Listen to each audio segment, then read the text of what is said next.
এদিকে আওয়ামী লীগের নিষেধাজ্ঞা নিয়ে সরাসরি ভাষণ দিলেন শেখ হাসিনা। তারেক রহমানের উপর ক্ষেপেছে ভারত। আওয়ামী লীগ ও বিএনপির হাড্ডাহাড্ডি লড়াই শুরু।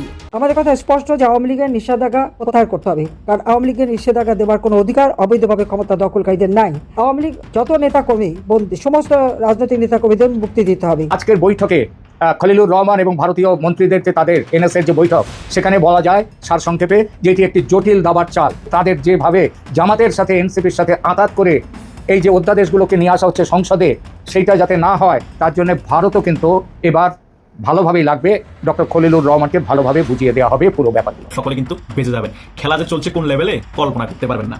শেখ হাসিনা যে ডিসেম্বরের মধ্যে বাংলাদেশে ঢুকবে সেটা বোঝাই যাচ্ছে। এখন আন্তর্জাতিক আদালতের মধ্যে খেলা চলবে। ব্রিটিশ ল ফার্ম থেকেও কিন্তু চিঠি চলে এসেছে। তারপরে শেখ হাসিনা মেন খেলা খেলবে, তারপরে আমলি পূর্ণ শক্তি নিয়ে বাংলাদেশে ফিরে আসবে। কেউ ঠেকাতে পারবে না, নিষেধাজ্ঞা উঠুক বা না উঠুক। স্বাধীনতা পরবর্তী বাংলাদেশের রাজনৈতিক ইতিহাসে সব থেকে ভয়াবহ পতন হবে বাংলাদেশ জাতীয়তাবাদী দল বিএনপির, এবং সব থেকে ভয়াবহ পরিণতি হবে জনাব তারেক রহমানের বর্তমান প্রধানমন্ত্রী। এবং এই পতনের মধ্য দিয়ে বাংলাদেশের রাজনৈতিক ক্যালেন্ডার থেকে বিএনপি নামক যে দল, এটা একেবারে মুছে যাবে। দর্শক, নতুন একটা নিউজ আপনাকে স্বাগতম। প্রিয় দর্শক, বাংলাদেশের মধ্যে ঘটে যাওয়া বেশ কিছু চলমান ঘটনাবলী থেকে আপনাদের সামনে কয়েকটা গুরুত্বপূর্ণ খবর নিয়ে হাজির হয়েছি, যার কিছুটা অংশ বিশেষ ইতিমধ্যেই ভিডিওর শুরুতেই দেখেছেন। দর্শক, ভিডিওর শুরুটা দেখেই কিন্তু বুঝতে পেরেছেন যে আজকে নিউজটা ঠিক কতটা গুরুত্বপূর্ণ হতে চলেছে। তাই বলবো, যারা ভিডিওটি অন করেছেন না টেনে সম্পূর্ণ নিউজটি মনোযোগ সহকারে দেখতে থাকুন। তো দর্শক, আর দেরি না করে চলুন দেখে আসবো আজকে সেই কাঙ্ক্ষিত ভিডিওগুলো। তবে তার আগে বলবো, যারা এখনো চ্যানেলটি সাবস্ক্রাইব করেননি অবশ্যই চ্যানেলটি সাবস্ক্রাইব করে পাশে থাকা বেল আইকনটি ক্লিক করে দিন। আর যারা ইতিমধ্যেই চ্যানেলটি সাবস্ক্রাইব করে রেখেছেন তাদেরকে অসংখ্য ধন্যবাদ। তো চলুন দর্শক, ভিডিওটিতে একটি লাইক দিয়ে আমরা ধারাবাহিকভাবে সবগুলো ভিডিওর আলোচনা দেখে আসি। চক্রান্ত করে আওয়ামী লীগকে মিথ্যা অপবাদ দিয়ে আওয়ামী লীগকে নিষিদ্ধ করে, কিন্তু আওয়ামী লীগকে নিষিদ্ধ করতে পারে না। হাইকোর্টের রিট হয়েছিল যে আওয়ামী লীগ নিষিদ্ধ করার, সেই রিট পর্যালোচনা করে হাইকোর্ট বলে দিয়েছিল আওয়ামী লীগকে নিষিদ্ধ করা যাবে না। হাইকোর্ট যখন নিষিদ্ধ করলো না, তখন এই খুনি ফ্যাসিস্ট ইউনূস কি করে আওয়ামী লীগকে নিষিদ্ধ করে? স্বরাষ্ট্র মন্ত্রণালয়ের থেকে একটা এক্সিকিউটিভ অর্ডার দিয়ে আওয়ামী লীগের কার্যক্রম নিষিদ্ধ করে দেয়, নাম বাতিল করে দেয়, আমাদের নির্বাচন করতে দেয় নাই। আসলে দেশে তো আইনের শাসন নাই, বিচার নাই। বিচারহীনতা কিরকম? এই 12ই ফেব্রুয়ারি যে নির্বাচন হলো, এটা একটা প্রহসন। আপনারা জানেন, সেই নির্বাচনে ভোটারবিহীন নির্বাচনে 59% দেখানো হলো, আর যে ক্ষমতা আসলো কোনো পরিবর্তন নাই। বাংলাদেশের মানুষের কোনো পরিবর্তন আসেনি। দ্রব্যমূল্যের ঊর্ধ্বগতি, আইন শৃঙ্খলার অবনতি, বাংলাদেশে এই অনাচার যা ইউনূস করে থুয়ে গেছে, ওই তারেক জিয়া যে 21 আগস্ট গ্রেনেড হামলাকারী, 10টা অস্ত্র মামলায় সাজাপ্রাপ্ত, FBI কর্তৃক দুর্নীতির জন্য সাক্ষী দিয়ে যে সাজাপ্রাপ্ত, সেই এখন প্রধানমন্ত্রী। এখন একইভাবে দেশ চলছে। আমাদের কথা অত্যন্ত স্পষ্ট। আপনারা অনেকেই এরকম অত্যাচারিত, নির্যাতিত হয়েছেন। যারা নির্যাতিত হয়েছেন তারা যেভাবে পারেন অনলাইনে হোক তাদের বিরুদ্ধে মামলা করবেন। এই মামলা যেমন ইউনূস সরকারের বিরুদ্ধে, আবার বর্তমানে যদি তারেক জিয়া, বিএনপি লোকরাই তো বেশি করেছে, যাদের কথা আপনারা চেনেন, বা এনসিপির যারা, তাদের বিরুদ্ধে মামলা করতে হবে। আর এদের যে দুর্নীতি, সেই দুর্নীতির মামলাও আপনাদের করতে হবে। তাছাড়া যে ঘর বাড়ি লুটপাট, অগ্নিসন্ত্রাস করেছে, সমস্ত মামলাগুলি আমাদের থানা নেবে না, কোর্টে নেবে না, অনলাইনে অথবা রেজিস্ট্রি করে করতে হবে। আমাদের কথা স্পষ্ট যে আওয়ামী লীগের নিষেধাজ্ঞা প্রত্যাহার করতে হবে, কারণ আওয়ামী লীগের নিষেধাজ্ঞা দেওয়ার কোনো অধিকার অবৈধভাবে ক্ষমতা দখলকারীদের নাই। আওয়ামী লীগ যত নেতা কর্মী বন্দী, সমস্ত রাজনৈতিক নেতা কর্মীদের মুক্তি দিতে হবে। মিথ্যা মামলা দিয়ে আজকে 1.5 বছর হয়রানি করছে, নির্যাতন করে করে কারাগারে, একেবারে যখন মৃত্যু মুখে তখন নিয়ে এসে হাসপাতালে ফেলে রাখে। আমাদের হুমায়ুন ভাই মন্ত্রী ছিলেন, শিল্পমন্ত্রী, MP, মুক্তিযোদ্ধা, হাসপাতালের ফ্লোরে ফেলে দিয়েছে, এমার্জেন্সিতে নিয়ে গেছে বঙ্গবন্ধু বিশ্ববিদ্যালয়, সেখানে জামাতের লোক এখন পরিচালক, সে তার চিকিৎসা করে নাই। ওই অবস্থায় আবার হাসপাতালে নিয়ে গেছে, আবার অসুস্থ হয়ে ঢাকা মেডিকেল কলেজে এনে ফেলে রেখেছে। কোনো ফ্লোরে মানুষ চিলাচিলি করার পরে একটা বেডে তুলেছে, সেখানে কোনো বেডশিট নাই, চাদর নাই, ওর উপরে ফেলে রেখেছে। হাত করা পড়া অবস্থায় মৃত্যুর 3 ঘন্টা পরে হাত করা খোলা হয়েছে। কাজে সকল মিথ্যা মামলা প্রত্যাহার করে সকলকে মুক্তি দিতে হবে। এবং এই দেশে কি ঘটছে আপনারা আপনাদের স্থানীয়ভাবে যারা নির্বাচিত জনপ্রতিনিধি, তাদের সাথে আপনারা তুলে ধরবেন। এটাই আপনাদের সবচেয়ে বড় কাজ। এবং আমাদের দেশ ভিতরে যারা এই যে দুস্থ, নিগৃহীত, তাদেরকে প্রবাসীরা সাহায্য করে যাচ্ছে, আপনি সেভাবে সাহায্য করবেন, যার যার এলাকায় করলেই হবে। আর আমরা এবার সিদ্ধান্ত নিয়েছি স্থানীয় সরকার নির্বাচনে যেভাবে হোক আমরা অংশগ্রহণ করবো। কাজে সেক্ষেত্রেও আপনাদের সহযোগিতা দরকার। আর বিশ্ব জনমত সৃষ্টি করা, সেটা আপনারা করবেন। কোনো নির্বাচন, আইনজীবী নির্বাচন হোক, পেশাজীবী নির্বাচন হোক, স্থানীয় সরকার নির্বাচন, সব নির্বাচনে আমরা দলগতভাবে করতে পারবো না। আমরা একবারে নিজেরা স্বতন্ত্র হিসেবে করলেও প্রত্যেকটা ইলেকশন, আমি বলছি, আমাদের ইলেকশন করতে হবে। আজকে যে সন্ত্রাস, জঙ্গিবাদের সৃষ্টি, দুর্নীতিতে চ্যাম্পিয়ন, এই বিষয়গুলি আন্তর্জাতিক ফোরামে তুলে ধরা। এবং এরা যে আসলে বিএনপি যে সন্ত্রাসী, কানাডা কোর্টে কিন্তু বলেছিল বিএনপি সন্ত্রাসী দল, আজকে সেই বিএনপি ক্ষমতা এসেছে। যে এর হাত থেকে দেশকে মুক্ত করতে হবে। আপনারা ভালো থাকেন, সুস্থ থাকেন। চরম কষ্টের মধ্যে আমাদের দেশের মানুষ, এই কষ্ট থেকে তাদের মুক্ত করতেই হবে। আজকে দেশকে ধ্বংস করে দিয়েছে। দারিদ্রের হার এখন 40% উঠে গেছে। 5 কোটি মানুষকে নিম্নবিত্ত থেকে মধ্যবিত্তে তুলে নিয়েছিলাম, আবার দারিদ্র সীমায় চলে গেছে 6 কোটি মানুষ। যুব সমাজের কাজ নেই, শিশুদের নিরাপত্তা নেই, বালিকা শিশু নারী প্রতিনিয়ত ধর্ষণ হচ্ছে। সংখ্যালঘু সম্প্রদায় তারা নির্যাতিত, তাদের সম্পত্তি দখল, মানে এমন একটা অরাজকতা, মানুষ বিচারও চাওয়ার জায়গা নাই। যে রাষ্ট্র আইনের শাসন প্রতিষ্ঠা করতে পারে না, বিচার করতে পারে না, যে রাষ্ট্র মানুষের জীবনে নিরাপত্তা দিতে পারে না, সেই সরকার দেশ চালাবে কিভাবে? দেশের যে অর্থনীতি ধ্বংস, আজকে আমরা এই 26 সালে উন্নয়নশীল দেশের মর্যাদা পাবো, উন্নয়নশীল দেশ হিসেবে যখন আমরা সেলিব্রেট করবো, উৎসব করবো, আজকে সেখানে ঘরে ঘরে হাহাকার, নদী নালা খাল বিল জঙ্গল পুকুর সব জায়গায় লাশ আর লাশ আর লাশ। 10,000 মতো নেতা কর্মী আওয়ামী লীগের, মুক্তিযোদ্ধা, সংখ্যালঘু সম্প্রদায়, পুলিশ এদেরকে হত্যা করেছে, লাশ গুম করেছে, নির্যাতন করেছে। আর প্রায় 5-6 লক্ষ আওয়ামী লীগ কর্মীদের বিরুদ্ধে, নেতা কর্মীর বিরুদ্ধে মামলা, এত মামলা দিয়েছে, 5-6 লক্ষটা মামলা, মানে এক একটা মামলার পিছনে 200-300 হাজার লোকের আসামি করে বসে আছে, অজ্ঞাতনামাকে যখন খুশি তাকে ধরতে পারে। মানে এইরকম চরম নির্যাতন, মানে আর এই পাকিস্তান হানাদার বাহিনী যা করে গেছে, এরা তাই করে যাচ্ছে। বিজয় অর্জন আমরা করেছি 71 সালে, জয় বাংলা স্লোগান, সেই জয় বাংলা স্লোগান দিল কেন? তার জন্য গ্রেপ্তার করে। একটা ছোট শিশু কোলে মাকে দেখবেন আপনারা, সেই মাকে কিভাবে পুলিশ টেনে নিয়ে যাচ্ছে, তাকে গ্রেপ্তার করে। সে কেন 32 নম্বর গেল, কেন জয় বাংলা বললো? এই অপরাধে। আজকে যদি জয় বাংলা স্লোগান না হতো, আজকে যদি জাতির পিতা দেশ স্বাধীন না করতেন, এত বড় বড় পোস্টে এত জায়গায় কি মানুষ যেতে পারতো? দেশে বিদেশে চাকরি পেত? ওই জেনারেল হওয়া বা সচিব হওয়া বা মন্ত্রী হওয়া, প্রধান উপদেষ্টা, কোনো কিছু হতে পারতো না। পাকিস্তানিদের বুটের তলায় থাকতে হতো। আর সেটাই বোধহয় এরা চায়। এরা পরাজিতদের সাথে আছে, বিজয়ীদের সাথে নাই। আজকে আবার আমার বিজয়ের বেশে বাঙালি জাতি মাথা উঁচু করে বাংলাদেশে বিশ্বের বুকে আবার মাথা তুলে দাঁড়াবে। ইনশাল্লাহ সেটা হবেই, আমরা সেটা করবোই। এটাই আমাদের প্রতিজ্ঞা। জাতির পিতার প্রতি শ্রদ্ধা জানিয়ে আমার বক্তব্য শেষ করছি। খোদা হাফেজ। জয় বাংলা, জয় বঙ্গবন্ধু। স্বাধীনতা পরবর্তী বাংলাদেশের রাজনৈতিক ইতিহাসে সবথেকে ভয়াবহ পতন হবে বাংলাদেশ জাতীয়তাবাদী দল বিএনপির এবং সবথেকে ভয়াবহ পরিণতি হবে জনাব তারেক রহমানের বর্তমান প্রধানমন্ত্রী। আমি এই কথাটা তারেক রহমান ক্ষমতায় আসার পরেও বলেছি, আগে থেকে বলেছি যে তারেক রহমান একাধিক জঘন্য কাজ করবেন, যার কারণে বাংলাদেশের মানুষ খুব দ্রুত তার উপর ক্ষুব্ধ হবে। ইতিমধ্যে গত 19 মাসের শাসনামলে বিএনপির যে অপকর্ম তা দেখে বাংলাদেশের মানুষ বুঝে গিয়েছে, সিদ্ধান্ত নিয়ে ফেলেছে। আর যা হোক না কেন, বিএনপিকে দিয়ে রাষ্ট্র পরিচালনা কখনোই সম্ভব না। বাংলাদেশের মানুষ বুঝে গেছে বিএনপির চরিত্র কখনো পরিবর্তন হবে না। এরা চাঁদাবাজি গুন্ডামি সন্ত্রাসী থেকে কখনোই বের হয়ে জনকল্যাণমূলক জনবান্ধব রাজনীতি করতে পারবে না। বাংলাদেশের রাজনৈতিক ইতিহাসে যতগুলা বিস্ফোরার জন্ম হয়েছে, যতগুলা বিষাক্ত কার্যক্রম হয়েছে, যতগুলা জঘন্য ইতিহাস সৃষ্টি হয়েছে, যতবার ইতিহাস বিকৃত করা হয়েছে, প্রত্যেকটা করেছে বিএনপির শাসনামলে হয়েছে।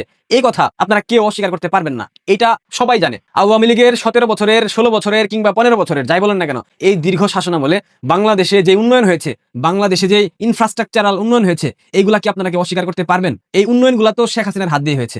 শেখ হাসিনা রাষ্ট্রপ্রধান ছিলেন বিধায় উন্নয়নগুলা হয়েছে, তাই তো? এটা তো অন্ধেও বিশ্বাস করে, অস্বীকার করতে পারবে না। পাগলেও বিশ্বাস করে, কিন্তু বিএনপি বিশ্বাস করে না। বিএনপি সব সময় প্রথম হতে চায়। তারা স্বাধীনতার প্রথম ঘোষক, তারা হতে চায় বাংলাদেশের প্রথম প্রধানমন্ত্রী, তারা হতে চায় বাংলাদেশের প্রথম মুক্তিযোদ্ধা। এটা নিয়ে ব্যারিস্টার নিঝুম মজুমদার ভাইয়ের একটা ভিডিও চমৎকার ভাবে উনি তুলে ধরেছেন। বিএনপি মূলত কোনো কিছুতেই প্রথম না, কিন্তু এই যে প্রথম হবার প্রবণতা তাদের মধ্যে সবসময় আমরা দেখেছি, এইটা বিএনপিকে দীর্ঘমেয়াদে ধ্বংসের দিকে এগিয়ে নিয়ে যাচ্ছে এবং বিএনপি ধ্বংস হবে। আমি আপনাদেরকে আবারও মনে করিয়ে দিই, বাংলাদেশের ইতিহাসে সব থেকে ভয়াবহ, সব থেকে জঘন্য পতন হবে বিএনপির। দুইটা সংবাদের ছোট্ট অংশ আপনারা দেখেন। বঙ্গবন্ধু শেখ মুজিব মেডিকেল বিশ্ববিদ্যালয় সংশোধন বিল 2026 এই মহান সংসদ উত্থাপনের জন্য অনুমতি প্রার্থনা করছি। শেখ হাসিনা মেডিকেল বিশ্ববিদ্যালয় খুলনা সংশোধন বিল 2026 অবিলম্বে বিবেচনার জন্য গ্রহণ করা হোক। বঙ্গবন্ধু শেখ মুজিব মেডিকেল বিশ্ববিদ্যালয় সংশোধন বিল এবং খুলনা শেখ হাসিনা মেডিকেল বিশ্ববিদ্যালয় সংশোধন বিল সংসদে পাশ হয়েছে। পাশাপাশি অন্তর্বর্তীকালীন সরকারের আরো 14 অধ্যাদেশ বিল আকারে সংসদে পাশ হয়েছে। এইটা আপনাদের অনেকের চোখে খুব স্বাভাবিক ঘটনা মনে হতে পারে, বাট আমার চোখে স্বাভাবিক কোনো ঘটনা নয়। বঙ্গবন্ধু শেখ মুজিব মেডিকেল বিশ্ববিদ্যালয় সংশোধনী বিল এবং খুলনার শেখ হাসিনা মেডিকেল বিশ্ববিদ্যালয় সংশোধনী বিল, এই দুইটা পাশ হয়েছে কেন জানেন? প্রথমেই বঙ্গবন্ধু শেখ মুজিব মেডিকেল বিশ্ববিদ্যালয়ের নাম পরিবর্তন করা হবে। এটা অনেকে অনেকভাবে ব্যাখ্যা দিতে পারেন কিংবা নাও হতে পারে, অনেকে বলতে পারেন, বাট আমার কাছে মনে হচ্ছে এবং আমি তথ্য পেয়েছি, বঙ্গবন্ধু শেখ মুজিব মেডিকেল বিশ্ববিদ্যালয়ের নাম পরিবর্তন হবে এবং শেখ হাসিনা মেডিকেল বিশ্ববিদ্যালয়ের নাম যেটা খুলনাতে সেটা পরিবর্তন করা হবে। এখন বঙ্গবন্ধু শেখ মুজিব মেডিকেল বিশ্ববিদ্যালয় প্রতিষ্ঠা কে করেছে? বঙ্গবন্ধু শেখ মুজিব মেডিকেল বিশ্ববিদ্যালয় প্রতিষ্ঠা হয় 1998 সালে, যখন বাংলাদেশ আওয়ামী লীগ ক্ষমতায় আসে। 96-এ ক্ষমতায় আসার পর শেখ হাসিনার চাওয়াতে এই বিশ্ববিদ্যালয় প্রতিষ্ঠা করা হয়। এরপর খুলনা শেখ হাসিনা মেডিকেল বিশ্ববিদ্যালয় সেটা প্রতিষ্ঠিত হয়েছে 2020 সালে, সেটাও করেছে শেখ হাসিনা আওয়ামী লীগ সরকার। এখন এই দুইটা বিশ্ববিদ্যালয়ের নাম পরিবর্তন করে কার নাম দেওয়া হবে? জিয়াউর রহমান, খালেদা জিয়া, কার নাম? নাকি সালাউদ্দিনের আব্বার নাম দেওয়া হবে, নাকি অন্য কারো আব্বা আম্মার নাম দেওয়া হবে? এই যে ভণ্ডামিগুলা, এই যে নোংরামিগুলা, এই নোংরামিগুলার ইতিহাস সৃষ্টি করেছে বিএনপি। চট্টগ্রামের আন্তর্জাতিক বিমানবন্দর, এই বিমানবন্দরের নাম কি ছিল আগে? চট্টগ্রামের এই বিমানবন্দরের নাম ছিল এম এ হান্নান বিমানবন্দর। পরবর্তীতে এটা পরিবর্তন করে কারা? 2005 সালে বিএনপি এটার নাম পরিবর্তন করে। তারপর বাংলাদেশের আন্তর্জাতিক বিমানবন্দর বর্তমানে যেটা শাহজালাল বিমানবন্দর ঢাকায় অবস্থিত, এটার নাম জি আন্তর্জাতিক বিমানবন্দর কে করেছিল? বিএনপি করেছিল। অনেক টাকা এইসব কাজে ব্যয় হয়। এই কাজগুলা কি রাষ্ট্রের প্রধানতম কাজ? বাংলাদেশের বর্তমান রাজনৈতিক পরিস্থিতি, বাংলাদেশের বর্তমান বাস্তবতায় এই যে সংশোধনী বিল পাশ করে বিভিন্ন বিশ্ববিদ্যালয়, কলেজ, স্কুল, মসজিদ, মন্দির, শিক্ষা প্রতিষ্ঠান এইসবের নাম পরিবর্তন করা কি খুব বেশি প্রয়োজনীয়? এগুলা কি খুব বেশি প্রয়োজন? বাংলাদেশে কি হচ্ছে আপনারা কি একবার ভাবেন? বাংলাদেশের সাধারণ মানুষকে কিছু বিষয় মনে করিয়ে দিই, কিছু প্রশ্ন করতে চাই পাশাপাশি। হামের প্রাদুর্ভাবে এই পর্যন্ত প্রায় 140 জনের মতো শিশু বাংলাদেশে মৃত্যুবরণ করেছে। এই নিয়ে সংসদে কোনো কথা হয়েছে? সরকারের কোনো দায়িত্বশীল ব্যক্তি কোনো কথা বলেছে? বলেনি। সার নাই, বিষ নাই, কীটনাশক নাই, সেচের পানি নাই, বিদ্যুৎ নাই, জ্বালানি নাই, অকটেন নাই, পেট্রোল নাই, ডিজেল নাই। তরমুজ চাষিরা তাদের তরমুজের খেতে পানি দিতে পারতেছে না, তরমুজ নষ্ট হয়ে গেছে, ক্ষতির সম্মুখীন হচ্ছে। কি আছে বাংলাদেশে বলেন তো? আইন শৃঙ্খলা আছে? ধর্ষণ, খুন, গুম থেমে আছে? থেমে নাই। উল্টা শিরিন শারমিন চৌধুরীর মতো সজ্জন রাজনৈতিক নেতাদেরকে নাটকীয়ভাবে গ্রেফতার দেখানো হচ্ছে। অনেক আগে গ্রেফতার করা হয়েছে, পরবর্তীতে হয়তো তাকে আয়না করে রাখা হয়েছিল, গুম করে রাখা হয়েছিল। এখন যখন পরিস্থিতি বেগতিক দেখতে পাচ্ছে তখন তাকে সামনে আনা হয়েছে। ইউনূসীয় জামানায় আমরা যা দেখেছি এখন এই মুহূর্তে ঠিক তাই দেখতে পাচ্ছি, কোনো পরিবর্তন নাই। আরে ভাই, বাংলাদেশের মানুষ খাইতে পারতেছে না, বাংলাদেশের মানুষের মধ্যে হাহাকার দেখতে পাচ্ছি। শ্রমজীবী যারা দৈনিক কর্ম করে খায় তাদের খাবারের যোগান দিতে পারতেছে না, সন্তানের চিকিৎসা করতে পারে না, একটা হাসপাতালে মৌলিক যে বিষয়গুলো থাকা প্রয়োজন সেগুলো নাই। আর এদিকে এই গান্ডুদের দল, এই বিএনপি বদমাশদের দল, এই সন্ত্রাসী সংগঠন, তারা বিভিন্ন শিক্ষা প্রতিষ্ঠান, বিভিন্ন মেডিকেল বিশ্ববিদ্যালয়, কলেজের নাম পরিবর্তন করা নিয়ে ব্যস্ত আছে। আওয়ামী লীগের উপর নিষেধাজ্ঞা যাতে প্রত্যাহার করা না হয় সেই ধরনের পরিকল্পনা চালাচ্ছে। এটা কি রাষ্ট্র ব্যবস্থা? এটা কি রাষ্ট্র পরিচালনার সিস্টেম হইতে পারে? আপনাদের কি বিবেক জাগ্রত হবে না? বাংলাদেশের মানুষ আপনারা কবে নিজেদের ভালোটা বোঝার জন্য সক্ষম হবেন? কবে শিখবেন আপনারা বলেন তো? আপনাদের মধ্যে তো সেই ধরনের প্রবণতা আমরা দেখি না। দেশটা ধ্বংস হয়ে যাচ্ছে ভাই। এখানে সংসদে বসে বসে নাটক করতেছে, বিরোধী দল ওয়াকআউট করে, এই দল নাটক করে, সালাউদ্দিন চটকদার কথা বলে হাসাহাসি করে, আবার দেখলাম ববি হাজ্জাজ, শ্যামা উবাইদের দিকে প্রেমাতুর দৃষ্টিতে তাকায়। কি একটা অবস্থা ভাই, একটা সার্কাস, পুরো সংসদে একটা সার্কাস ব্যবস্থা। এইভাবে তো রাষ্ট্র পরিচালনা করা সম্ভব না। এই কারণেই বলি, বাংলাদেশের ইতিহাসে কিছু জঘন্যতম সিদ্ধান্ত নেবে তারেক রহমান, এবং এই সিদ্ধান্তের কারণে তারেক রহমান তার পিতার পরিণতি যেমন হয়েছিল ঠিক একই পরিণতি হতে পারে। আমি এখনো নিশ্চিতভাবে বলতে পারবো না, বাট হওয়ার সম্ভাবনা অনেক বেশি। আর যদি নাও হয়, তারেক রহমানকে বাংলাদেশের মানুষ পালিয়ে যেতে দেবে না। ভারতবর্ষ শেখ হাসিনাকে সসম্মানে বাংলাদেশ থেকে নিয়ে গিয়েছিল, তারেক রহমানকে কারা নিয়ে যাবে ভাই? মিয়ানমার নিয়ে যাবে? ভারত নেবে? কখনো নেবে মনে হয় আপনাদের? এই জন্যই বললাম, বাংলাদেশের ইতিহাসে সব থেকে ভয়াবহ জঘন্য পতন হবে তারেক রহমানের, এবং এই পতনের মধ্য দিয়ে বাংলাদেশের রাজনৈতিক ক্যালেন্ডার থেকে বিএনপি নামক যে দল, এটা একেবারে মুছে যাবে। এই নিয়ে কোনো দ্বিধা, দ্বন্দ্ব, শঙ্কা কিচ্ছু আমার মধ্যে কাজ করে না। আশা করি আপনাদের মধ্যেও কাজ করতেছে না। বিএনপি ধ্বংস হবে, এবং এই ধ্বংস বিএনপি কখনোই ঠেকাতে পারবে না। যে দল জনকল্যাণমুখী রাজনীতি করতে পারে না, যে দল সাধারণ মানুষের মৌলিক চাহিদার যোগান দিতে পারে না, সেই দল নাকি রাষ্ট্র পরিচালনা করবে। হাস্যকর। শেখ হাসিনার শাসনামলে আন্তর্জাতিক অপরাধ ট্রাইব্যুনাল করা হয়েছিল রাজাকারদের বিচার করার জন্য, এবং সেই আন্তর্জাতিক অপরাধ ট্রাইব্যুনালে রাজাকারদের বিচার হয়েছে, এবং অনেক রাজাকার ওই আন্তর্জাতিক ট্রাইব্যুনালের রায়ের মাধ্যমে ফাঁসিতে ঝুলেছে। তারা যে রাজাকার সেটা ওই আন্তর্জাতিক অপরাধের ট্রাইব্যুনালে প্রমাণিত হয়েছিল। কিন্তু 5 আগস্ট শেখ হাসিনা সরকার পতনের পর সেম একইভাবে ওই আন্তর্জাতিক অপরাধ ট্রাইব্যুনালে শেখ হাসিনা সহ আওয়ামী লীগের শীর্ষ পর্যায়ে নেতাদের বিচার করা হচ্ছে, এবং ওই আন্তর্জাতিক অপরাধ ট্রাইব্যুনালে শেখ হাসিনা ফাঁসির ঘোষণা করা হয়েছে। এখন আমার কথা হচ্ছে, যে আন্তর্জাতিক অপরাধ ট্রাইব্যুনাল গঠনই করা হয়েছে শুধু রাজাকারদের বিচার করার জন্য, সেই আন্তর্জাতিক অপরাধ ট্রাইব্যুনালে কোন হিসাবে শেখ হাসিনা এবং শীর্ষ পর্যায়ের আওয়ামী লীগ নেতাদের বিচার করা হচ্ছে? আওয়ামী লীগের শীর্ষ পর্যায়ের নেতারা এবং শেখ হাসিনা কি রাজাকার? আমি ধরেই নিলাম যেখানে বিচার করছে ঠিক আছে, কিন্তু শেখ হাসিনাকে কোন হিসাবে ফাঁসির ঘোষণা করা হলো সেটা নিয়ে অনেক বেশি বিতর্ক আছে, এবং বহির্বিশ্বের অনেক জায়গায় ল ফার্ম থেকেও চিঠি এসেছে এই ফাঁসির বিতর্ক নিয়ে। ডক্টর ইউনূস ওই সকল বিষয়গুলো মিডিয়াতে প্রচার করতে দেয়নি। আমার কথা হচ্ছে, শেখ হাসিনার নামে 250-এর উপর হত্যা মামলা করা হয়েছে, তার মধ্যে 200 থেকে 240টা হত্যা মামলা কোনো বেলই নেই, কোনো প্রুফই নেই, অনেকে মারা যায়নি, ওকে মৃত বানিয়ে শেখ হাসিনার নামে হত্যা মামলা করা হয়েছে। তো যে মামলাগুলোর কোনো ভিত্তি নেই, যাদেরকে মৃত্যু বলে ঘোষণা করা হয়েছে, যারা মারা যায়নি, ওই সকল মামলার রায় দিয়ে শেখ হাসিনাকে ফাঁসির রায় ঘোষণা করে দেওয়া হয়েছে। এবং যে মামলার রায়ের ঘোষণা করা হয়েছে, ফাঁসির রায় দেওয়া হয়েছে শেখ হাসিনাকে, ওই মামলা যে শেখ হাসিনা নির্দেশ দিয়ে হত্যা করতে বলা হয়েছে তারও কোনো প্রমাণ আছে?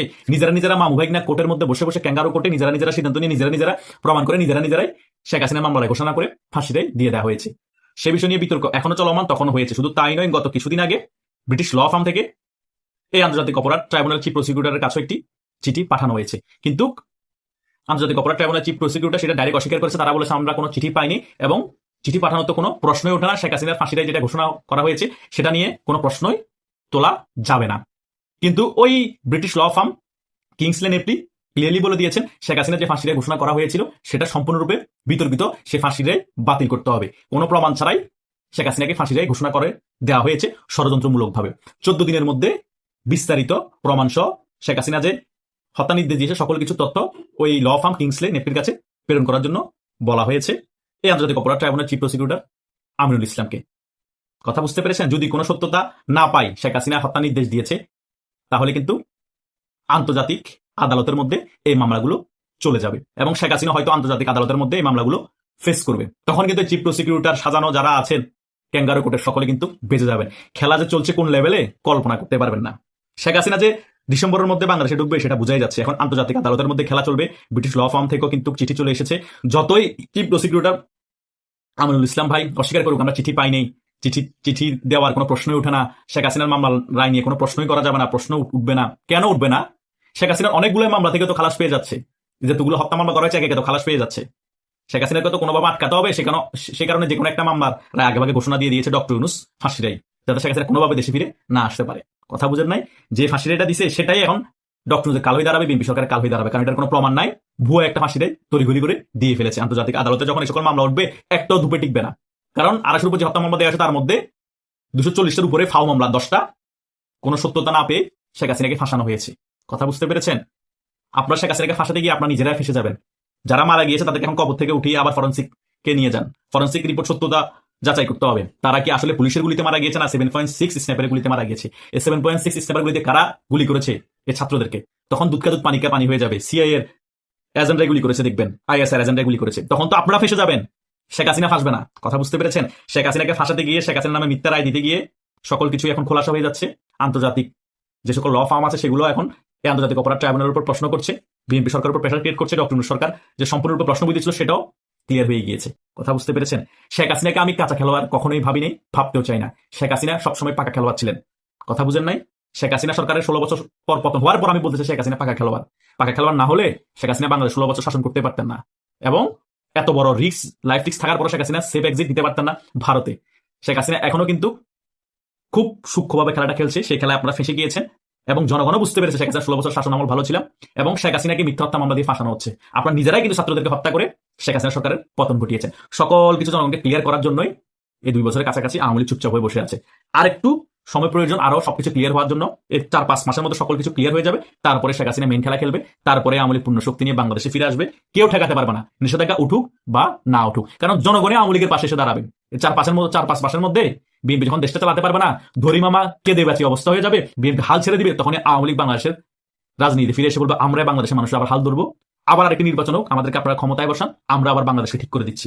এটা হবে, কিচ্ছু করতে পারবে না, বিএনপি বাংলাদেশ চালাতে পারবে না। বিএনপিকে ভারত এখন হালকা হালকা সহযোগিতা করলে সামনে কোনো সহযোগিতা করবে না, আর পাকিস্তান উল্টা বাংলাদেশ থেকে সহযোগিতা নেওয়ার জন্য বসে আছে। তলাব ইনজুরি পাকিস্তান, না খেয়ে মরতেছে পাকিস্তানে। আর আমেরিকা সিআইএ অবস্থা খারাপ, আর আমেরিকার মেয়ের তেরপালা বানাই দিচ্ছে ইরান, বিমান একটার পর একটা পাখির মতো গুলি করে ফেলে দিচ্ছে।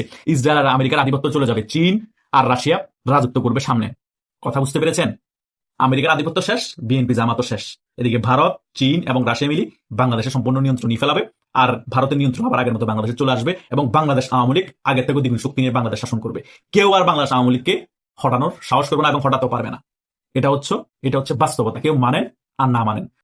সো এখন যারা খুব লাফালাফি করতেছেন, যারা মনে করছেন আওয়ামী লীগ 20 বছর আসবে না, 10 বছর ক্ষমতায় আসবে না, তারা এখন মায়ের ভোগে আছেন। আপনারা কতদিন ক্ষমতায় টিকবেন সেটা আগে চিন্তা করেন। অলরেডি 2 মাস হয়নি, জনগণ আপনাদের অনেকে ছিঁড়ে ফেলতে মন চাচ্ছে। জনগণের অনেকের সাথে তো আমাদের কথা হয় জনগণের, তারা বলছে আমরা কোনো রাজনীতি করি না, কিন্তু শেখ হাসিনা সরকারের আমলে আমরা ভালো ছিলাম, শেখ হাসিনা হচ্ছে গরিবের সরকার। সকল দিকে আপনারা খবর নেন, জনগণ এগুলো বলছে। সো জনগণ আপনাদেরকে ছিঁড়ে ফেলবে, বাংলাদেশ আওয়ামী লীগ রাজপথে নামা লাগবে না, পরিস্থিতি এটা সামনে আসছে। আর এইদিকে তো আন্তর্জাতিক আদালতের মধ্যে শেখ হাসিনা নিজের মামলা ফেস করবে, সকল মামলা ফেস করে নিট অ্যান্ড ক্লিন হয়ে শেখ হাসিনা বাংলাদেশে ফিরবে। আপনার সকল দিক থেকে প্রশ্নবিদ্ধ, দেশে জঙ্গিবাদ আস্ফালন ঘটেছে, শেখ হাসিনাকে মিথ্যা মামলা দিয়ে যে ফাঁসানো হয়েছে, এবং 5 আগস্টের গণঅভ্যুত্থানের ছিল সম্পূর্ণরূপে জঙ্গি আক্রমণ, এবং এই সকল কিছু করে দেশটাকে লুটুপুটে 17-18 মাস খেয়েছেন, এবং আওয়ামী লীগের মতো বড় রাজনৈতিক দলকে ছাড়া মামুন ভাইকে নির্বাচন দিয়েছেন, এবং নির্বাচনের ক্ষমতায় আসার পর দেশটা চালাতে পারছে না, দেশ এখন দুর্ভিক্ষের কবলে।